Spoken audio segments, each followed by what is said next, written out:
10 मुहर्रम को जब हमारी माएँ बहनें मेकअप करके निकलती हैं, सड़कों पे आती हैं, मेलों में आती हैं, तो उस वक्त देखने वाला दिन हुआ करता है, शर्म से चेहरे झुक जाया करते हैं कि ये औरतें करबला की तारीख भूल गई।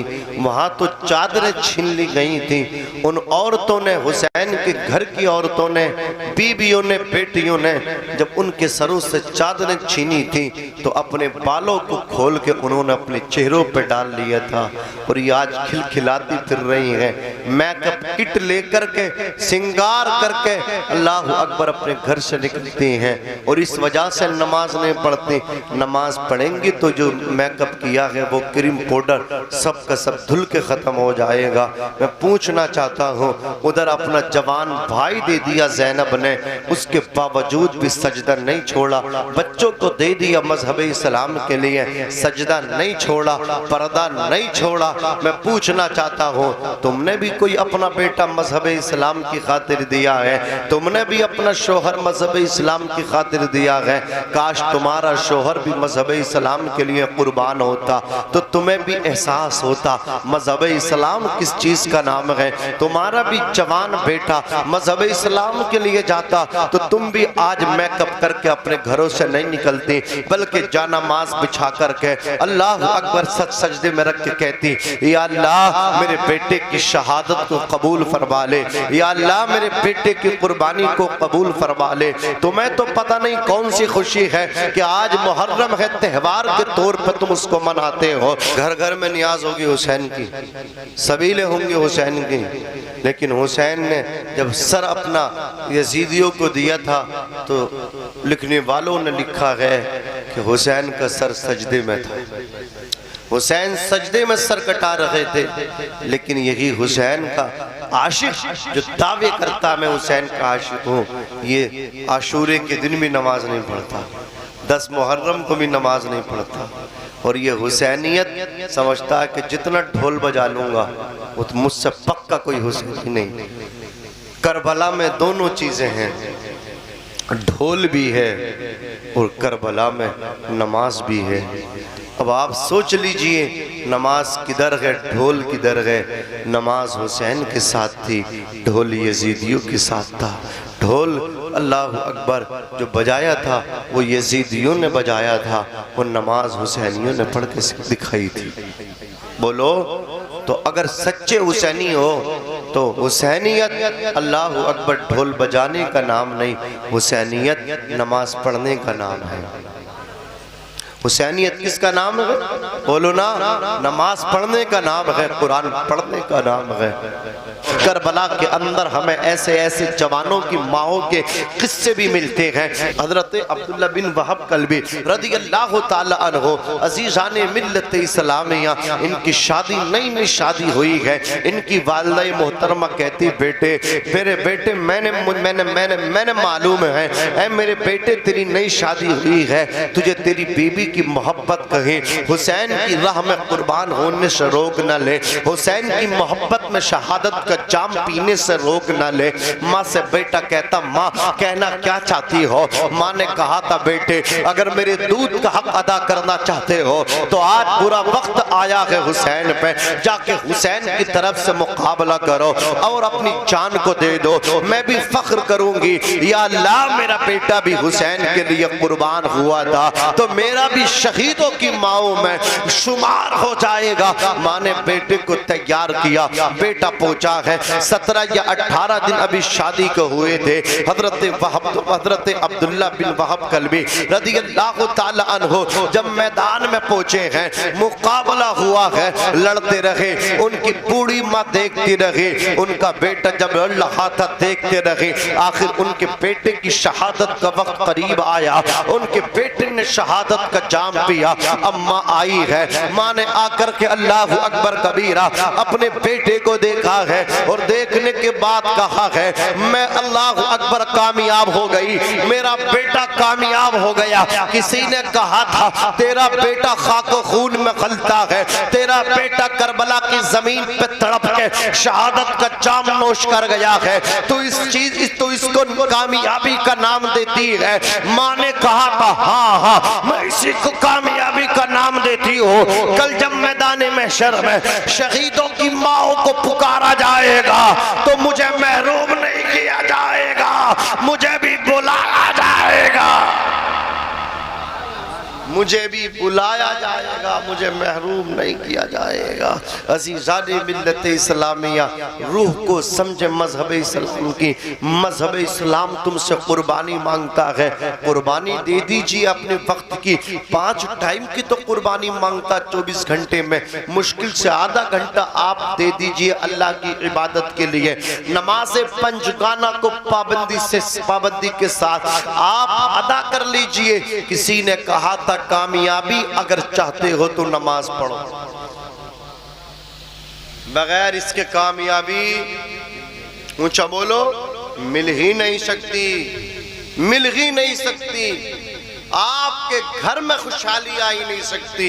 नमाज पढ़ने से चेहरे पे नूर, औलाद वफादार, बीबी वफादार, दोस्त वफादार, और बेनमाजी की बीवी वफादार नहीं, बच्चे वफादार नहीं, दोस्त अहबाब वफादार नहीं, तो खुदा का हो जा, खुदा तेरा हो जाएगा।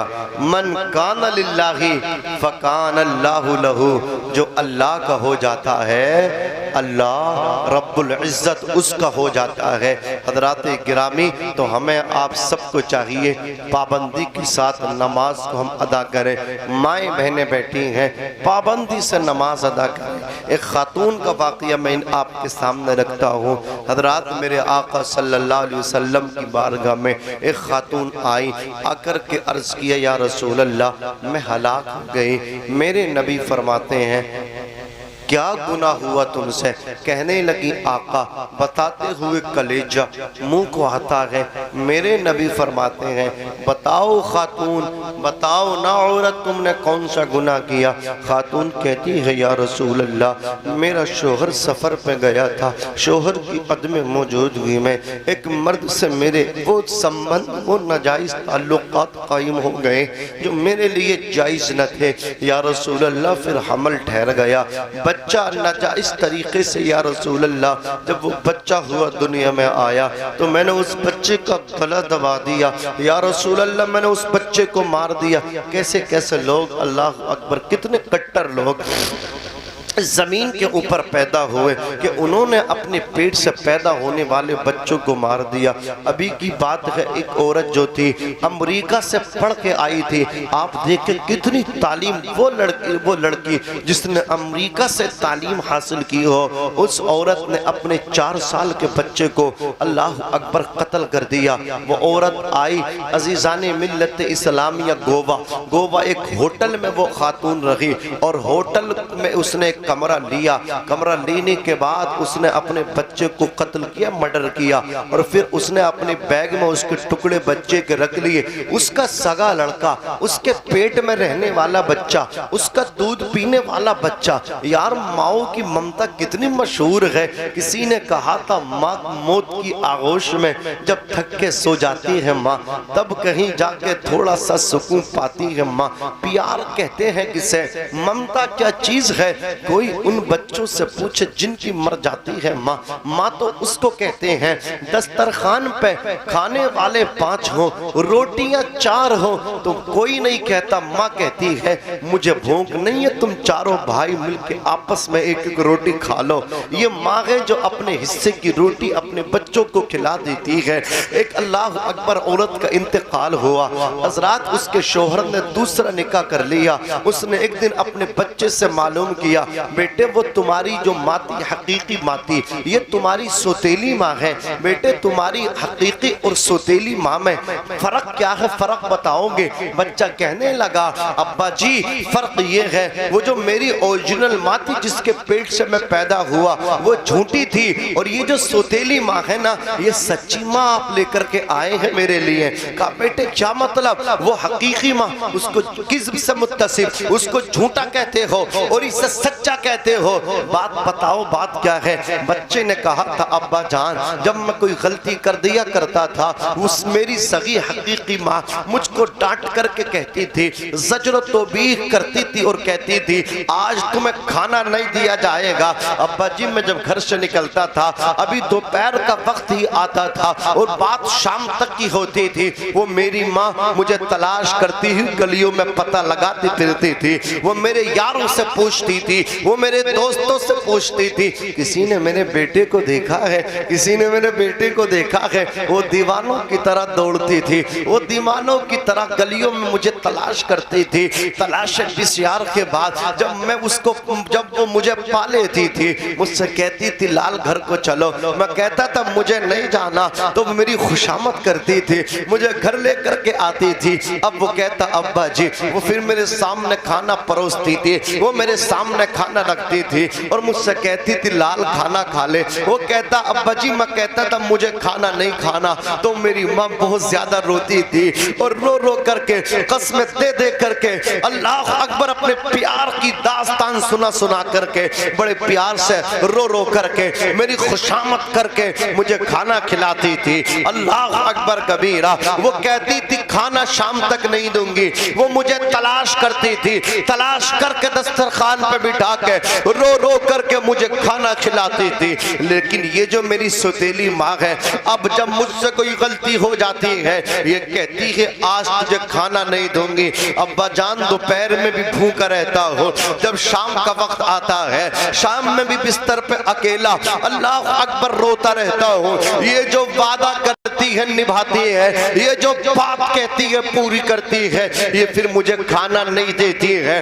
बाप ने रो करके सीने लगा करके बेटे से कहा था, बेटे वो जो तुम्हारी माँ थी ना, वो उसकी ममता थी, ममता।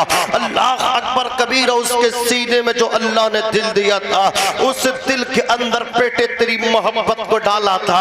यही वजह है खुदा की कसम, दोस्त के प्यार को मोहब्बत कहते हैं, रिश्तेदारों के प्यार को मोहब्बत कहते हैं, कराबतदार के प्यार को मोहब्बत कहते हैं, बीबी के प्यार को मोहब्बत कहते हैं, भाई के प्यार को मोहब्बत कहते हैं, चचा के प्यार को मोहब्बत कहते हैं, ताया के प्यार को मोहब्बत कहते हैं, रिश्तेदारों के प्यार को मोहब्बत कहते हैं, बेटे के प्यार को मोहब्बत कहते हैं, बेटी के प्यार को मोहब्बत कहते हैं, बीबी के प्यार को मोहब्बत कहते हैं। लेकिन माँ के प्यार को मोहब्बत नहीं कहते, माँ के प्यार को ममता कहते हैं, माँ के प्यार को ममता कहते हैं। मैं तो कहता हूँ नौजवान, अखड़ तक इस बात पे है, तेरे जिस्म के अंदर जो खून है वो किसी और का नहीं, वो तेरी माँ का है, माँ का। खुदा की कसम, तू अपनी माँ के पेट में गोश्त का एक लोथड़ा था, गोश्त का एक टुकड़ा था, खुदा की कसम तेरी माँ खाती थी, तू अपनी माँ के पेट में परवान चढ़ता रहा। 9 महीना तेरी माँ ने तुझे अपने पेट के अंदर रखा। जब तू पैदा हुआ था तू ये कहता मुझे दोनों को राजी रखना है, बीबी को भी राजी रखना है, माँ को भी राजी रखना है, दोनों को बराबर हक देना है। ओ नादान, मेरे मुस्तफा ने दोनों को बराबर नहीं रखा, तो तू क्यों बराबर रखता है? माँ माँ हुआ करती है, माँ के कदमों में जन्नत है। आका फरमाते हैं जन्नत तहता अक़दामिल उम्महात, जन्नत माओ के कदमों के नीचे है। मैं तो जगह जगह जाता हूँ और नौजवानों को यही पैगाम देता हूँ, पीर फकीरी के चक्कर से बाहर निकलो, अपनी माँ के कदम चूमा करो, अपने बाप के हाथों को चूमा करो। जिस दिन तू बाप के हाथ चूमेगा, माँ के कदमों को चूमेगा, तो कामयाबी तेरे कदम चूमेगी। मुनव्वर राना ने कहा था हमारे कुछ गुनाहों की सजा भी साथ चलती है, अब हम तन्हा नहीं चलते, दवा भी साथ चलती है। अभी जिंदा है माँ मेरी, मुझे कुछ भी नहीं होगा, मैं जब घर से निकलता हूँ तो अभी साथ चलती है। नारे तकबीर, नारे रिसालत, नारे हैदरी, नारे गौसियत, मसलके आला हजरत। माशाअल्लाह माशाअल्लाह। ये चले साहब, माँ का हक अदा करेंगे। लल्ला अभी तो उस रात का भी हक अदा ना करेगा जिस रात में तूने माँ के बिस्तर लेटे हुए मुता था, पेशाब कर दिया था, हैं? अब तो पेशाब कम उतरता, बचपन में बहुत उतरता था। हैं एक एक रात में 10-10 मरतबा मुता इसने। माँ कभी ना अलकस आई। हाँ, माँ ने कभी अलकस नहीं किया। माँ ने कभी मतलब बच्चे से नफरत नहीं की। समझ रहे हैं आप? माँ वो है जब पेशाब कर दिया तो माँ ने इसे सीने पे सुला लिया, ठंड न लग जाए, ठंड न। तू माँ के उस रात का भी हक अदा नहीं कर सकता जिस रात में माँ गीले किए हुए बिस्तर पे सोई ही और तुझे अपने सीने पे सुलाया था, तो उस रात का भी हक अदा नहीं कर सकता। कितने ऐसे लोग हैं जो माँ की नाफरमानी की वजह से जहन्नम में जाएंगे। कितने ऐसे लोग हैं जो बाप को रुलाने की वजह से जहन्नम में जाएंगे। कितने रुला रहे हैं यार, सुबह शाम बाप को रुला रहे हैं, सुबह शाम बाप की बुराई कर रहे हैं, सुबह शाम बाप की मुखालफत कर रहे हैं। बाप की विचारधारा अलग, इसकी विचारधारा अलग। ये कह रिया बाप तुमने तो कुछ नहीं किया, तुमने कुछ नहीं किया। अरे नादान, जो बाप ने किया है ना, जब तू करेगा अपनी औलाद के लिए तुझे पता चलेगा तेरे बाबा ने तेरे लिए कितना किया है। खुदा की कसम, वो तेरा बाप है, तुझे ऊंचा देखने के लिए खुद नीचा हुआ। वो तेरा बाप है, तुझे बड़ा देखने के लिए खुद छोटा बना। लेकिन आज जब तू बड़ा बना है यार, तूने बाप को छोटा कर दिया। आज जब तू ऊंचा बना है, तूने बाप को नीचा कर दिया। कभी खुशहाल होकर नहीं बैठ सकता, कभी सुकून से नहीं बैठ सकता बाप को धक्के दे करके, कभी इत्मीनान से नहीं बैठ सकता, कभी जिंदगी में तू सेटिस्फाई हो नहीं सकता अगर तूने बाप को घर से धक्के दे करके निकाला। मेरे यार, बाप घर से धक्के दे करके निकालने की चीज नहीं है, बाप तो खिदमत करने की चीज है। पूरी जिंदगी लगा दे अपने बाप की खिदमत में, पूरी जिंदगी लगा दे अपनी माँ की खिदमत में। मेरे नबी फरमाते हैं, जिसने अपने माँ बाप को बुढ़ापे में पाके उनकी नाफरमानी नहीं, उनकी खिदमत नहीं की, वो जहन्नम में जाएगा। और जिसने इनकी खिदमत कर ली वो जहन्नम में नहीं जन्नत में जाएगा। कहाँ जाएगा बोलो? वो जन्नत में जाएगा, जन्नत में जाएगा। अजीज़ान मिल्लत इस्लामिया, मैं अर्ज कर रहा था, माँ की ममता तो बड़ी मशहूर है, माँ माँ हुआ करती है, लेकिन माओ के रिश्तों को भी कुछ औरतों ने बदनाम किया है।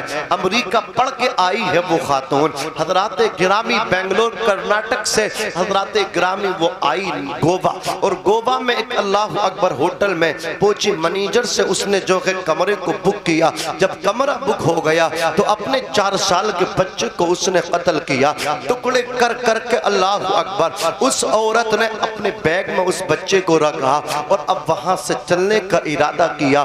बहुत पढ़ी लिखी औरत थी, बहुत बड़ी मतलब क्या है, मतलब क्या बहुत बड़ी जगह वो जॉब किया करती थी। उसके जो मतलब क्या है, उसके नीचे जो काम किया करते थे, उन्होंने कहा था मैडम आपको सफर करना है, आपको गोवा से अब बेंगलोर जाना है, तो आप जो है फ्लाइट पकड़ लीजिए। उसने कहा था ना ना, मुझे फ्लाइट से नहीं, मुझे जो है ना अब अल्लाह अकबर कार के जरिए वहां तक जाना है। अजीज़ान मिल्लत इस्लामिया, कार को बुक किया गया।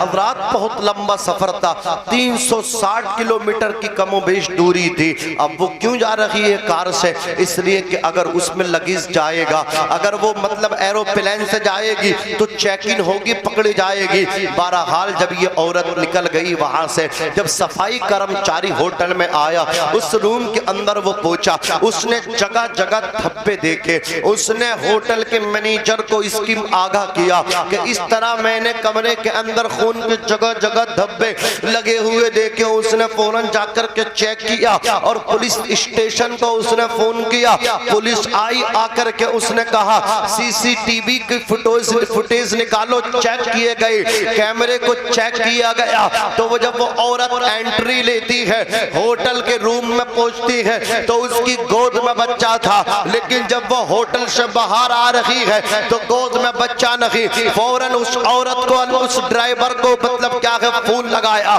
ड्राइवर से कहा इस औरत से बात करवाओ। जैसे ही पुलिस ने बात की, कहा मैडम जब आप रूम में आई थी, होटल में आई थी, तो आपकी गोद में बच्चा नजर आ रखा है, और जब आप वापस होटल से निकल रही हैं तो वो आपका बच्चा आपकी गोद में नजर नहीं आ रहा। बदबख्त कमबख्त ने, चुड़ैल डाइन ने कहा, अमेरिका में पढ़ने वाली औरत ने कहा, मैं कहता हूँ वो लोगों, ये अंग्रेजी काम या काम नहीं देती, ये हिंदी ये असली तालीम काम नहीं देती। जब तक के दीनी तालीम ना हो, जब तक के कुरान की तालीम ना हो, जब तक के अल्लाह अकबर क़ाल अल्लाह और क़ाल रसूल के तराने तेरी बेटी ना पढ़े, और खुदा की कसम आपकी बेटी के लिए, आपके बेटे के लिए दीनी तालीम पहले है, दुनियावी तालीम बाद में है। पहले अपनी बेटी को कनीज़े फातिमा बना दे, पहले अपने बेटे को हुसैन का गुलाम बना दे, तेरी बेटी कनीज़े फातिमा होगी, तेरा बेटा हुसैन का गुलाम होगा। तो याद रखना, जब उनके कदम उठेंगे तो शरीयत के खिलाफ नहीं, शरीयत के मुताबिक उठेंगे। तो पहले दीनी तालीम है, बाद में दुनियावी तालीम है। बात समझ में आ रही है? पहले दीन है, बाद में दुनिया है। कोई मौलवी नहीं कहता कि दुनिया की तालीम मत दो। मुखालफत इस बात की है कि पहले अपना दीन दो, दुनिया पीछे रह जाएगी और दीन तुम्हारे बच्चों के साथ कब्र में जाएगा, हशर तक जाएगा। तो पहले दीन दो अपने बच्चों को। बात समझ में आ रही है? दीन के साथ साथ दुनिया हो तो सुभान अल्लाह, माशा अल्लाह। तो ये आप समझे, नुक्ता समझे।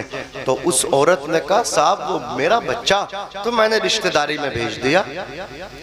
का अब अपने रिश्तेदारी का हमें एड्रेस दीजिए। आपने कहा तो चोर होता, चोर की दाढ़ी में तिनका,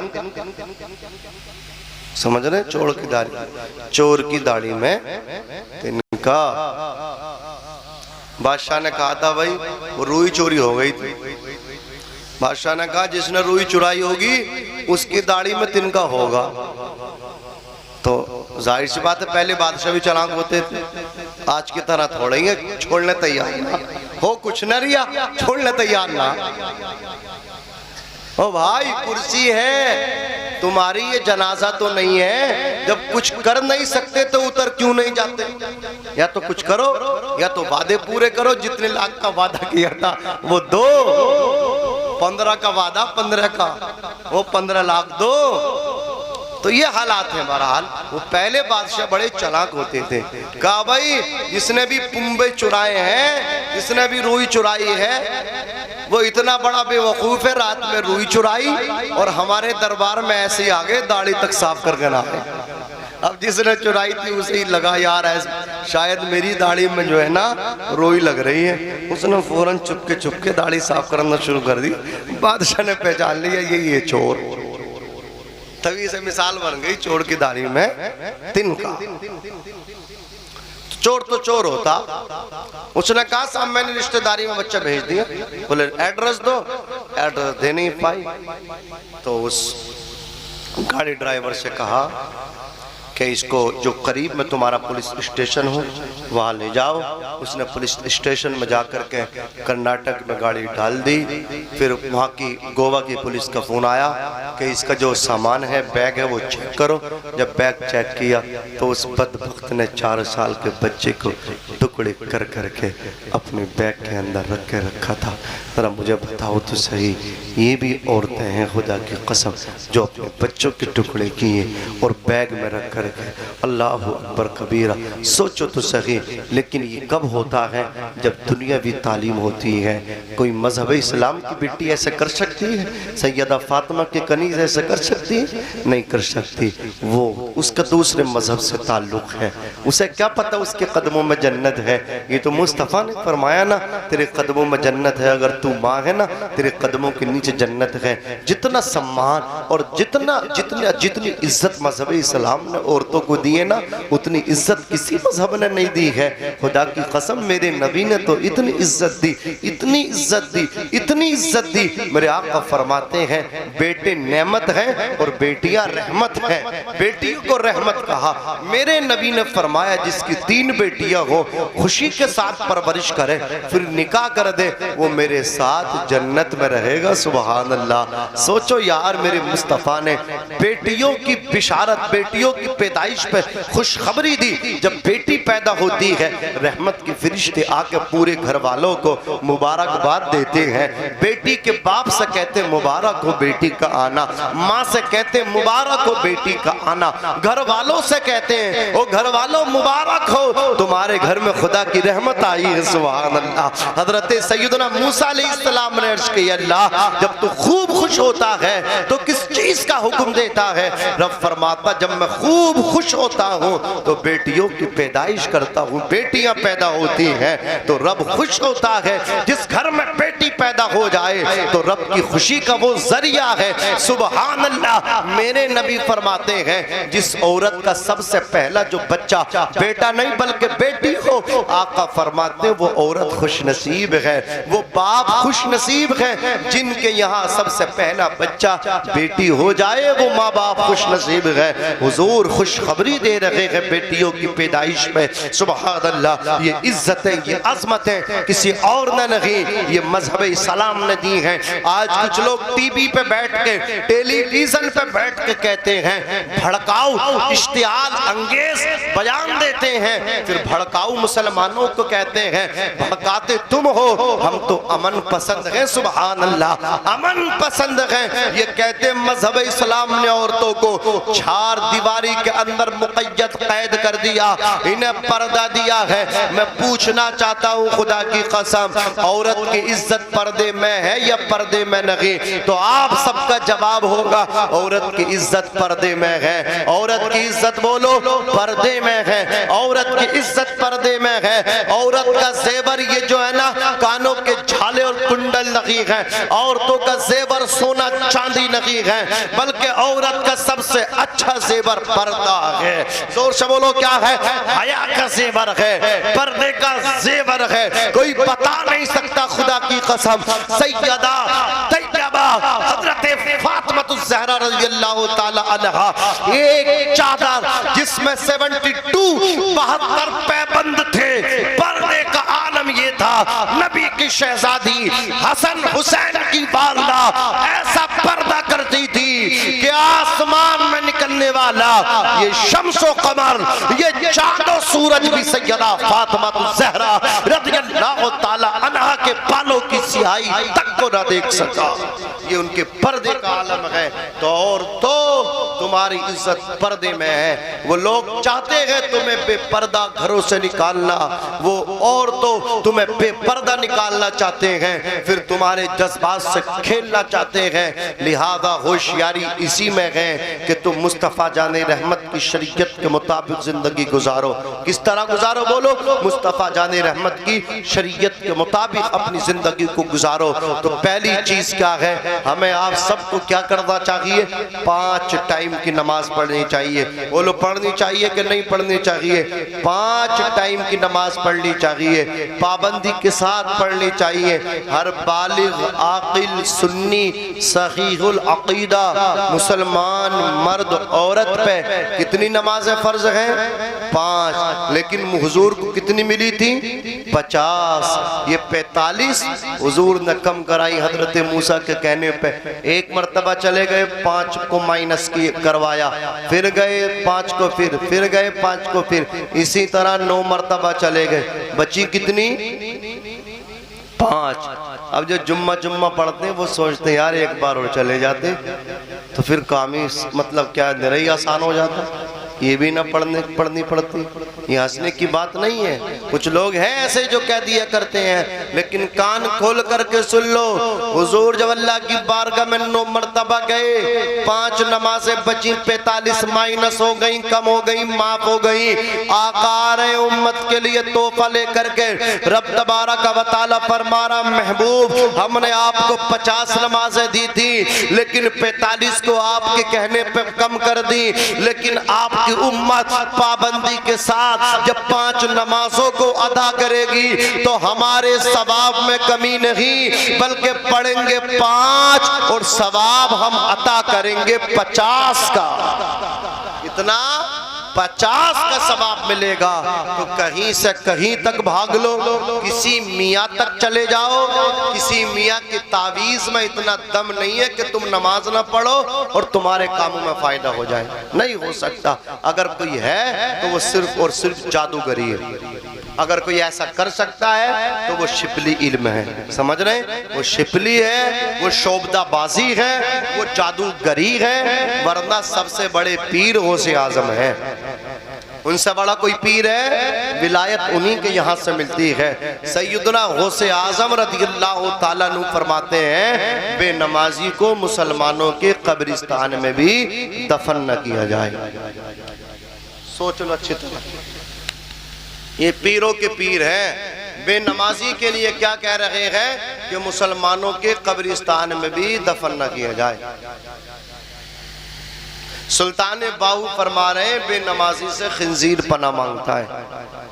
शेख सादी शिराजी फरमाते हैं कि बेनमाजी को कर्जा ना दो, जो खुदा का कर्जा अदा नहीं करता वो तुम्हारा कर्जा कैसे लौटाएगा।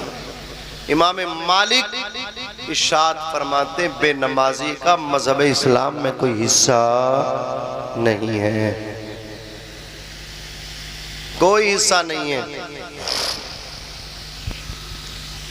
और इमाम आजम अबू हनीफा इरशाद फरमाते, बादशाह इस्लाम बेनमाजी को गिरफ्तार कराए, अरेस्ट कराए, जेल में डाल, जब तक ताइब ना हो, तौबा ना करे, उसको जमानत ना दे।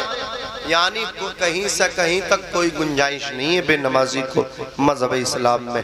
कामयाबी तरक्की चाहते हो तो अपने आप को नमाज के लिए तैयार कर लो। माँ बहनों, तुम भी अपने आप को नमाज के लिए तैयार कर लो।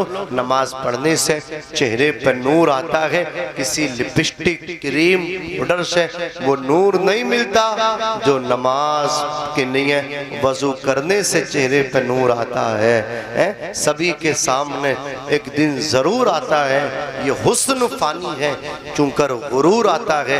किसी क्रीम पाउडर से कुछ नहीं होता, नमाज पढ़ने से चेहरे पे नूर आता है। कितनी ऐसी क्रीम और पाउडर है जिसमें खिंजीर की चर्बी को अल्लाहु अकबर शामिल किया जा रहा है, यानी उस चर्बी से उसको बनाया जा रहा है। कितने लिपस्टिक ऐसी हैं कि उसमें उसकी चर्बी को शामिल किया जा रहा है, फिर वो होठों पे लग रही है। तो मैं कहना चाहता हूँ, सबसे अच्छा हुस्न वो है जो आप नमाज के लिए वजू जब करते हैं, आपका चेहरा धुलता है, आपके हाथ धुलते हैं, और दुनिया का फायदा ये चमकेंगे, और आखिरत का फायदा ये है हुजूर की उम्मत को वजू से पहचाना जाएगा।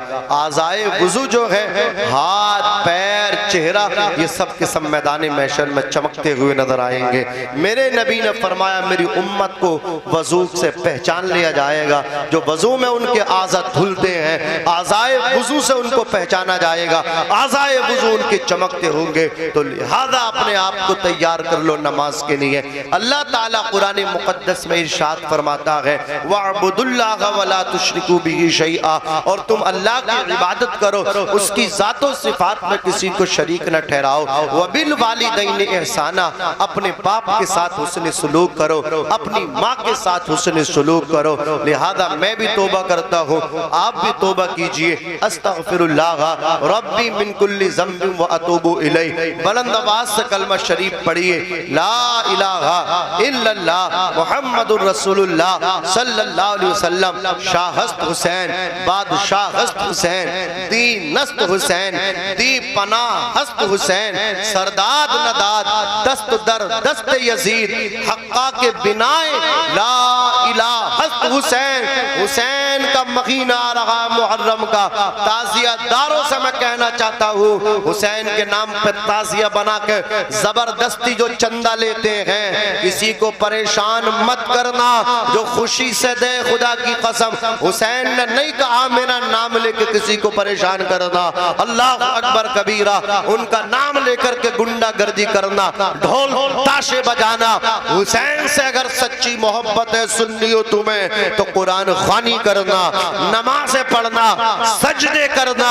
हुसैन ने यही मैसेज दिया था, न मस्जिद में न बैतुल्लाह की दीवारों के साए में नमाज़े इश्क अदा होती है, तलवारों के साए में दश्ते बला को अर्श का सीना बना दिया, जंगल को मुस्तफा का मदीना बना दिया।